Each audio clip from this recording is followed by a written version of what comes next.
He was the love of her life.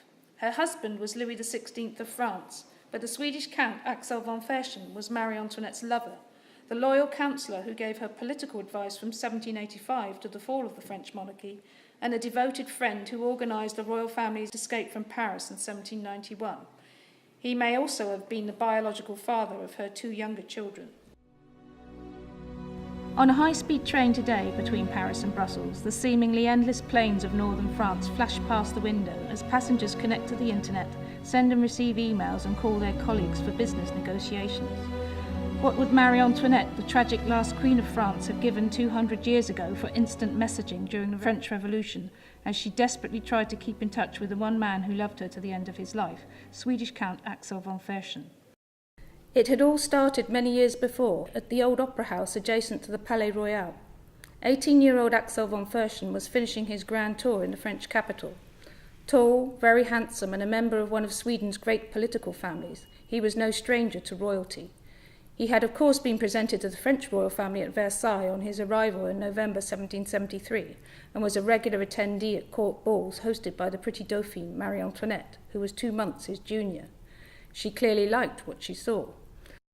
On the 30th of January 1774, the rigid formality of Versailles was abandoned for the extreme informality, some would say license, of a masked opera ball in Paris.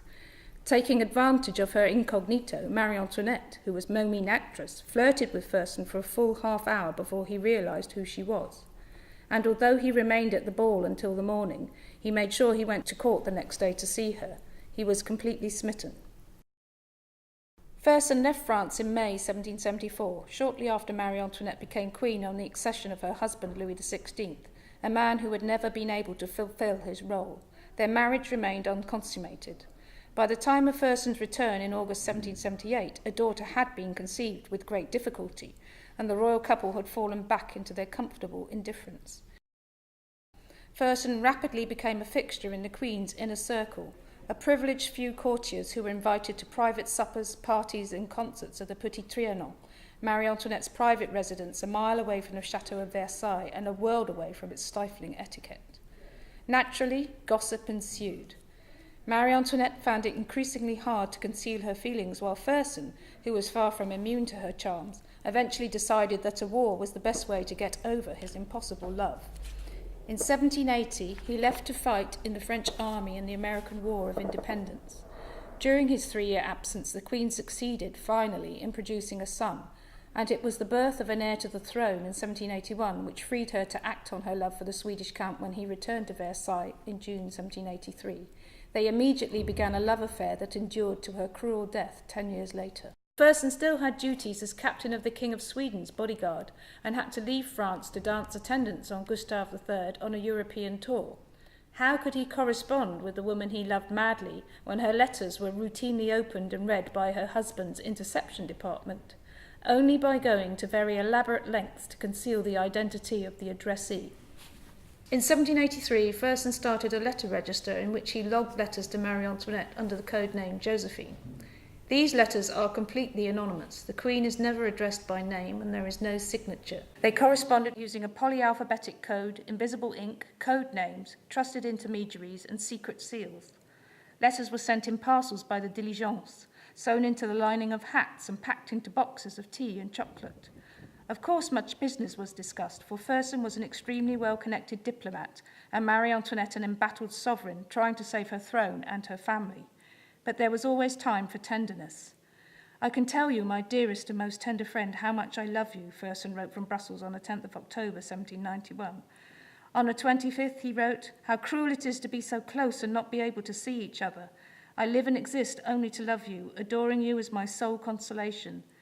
But the Josephine Register tells us a lot more about Marie-Antoinette's relationship with Fersen than the dates of their letters and whether they were numbered or not, or in code or not. For example, this page from 1787 reveals that Fersen actually had lodgings above the Queen's private apartments in the Palace of Versailles itself.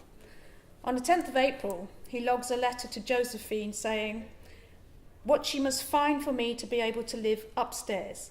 Upstairs was above the Queen's petit cabinet, which were the private apartments behind her state apartments in the palace. And the reason she wanted Fersen so close was because her second daughter, Madame Sophie, was dangerously ill, and Fersen actually was with Marie-Antoinette in the palace as the baby princess drew her last breaths. The autumn of that year is also quite important in terms of Fersen's accommodation at Versailles, because he asked the Queen on the 8th of October to get a stove installed in this private apartment for the winter by a Swedish stove maker.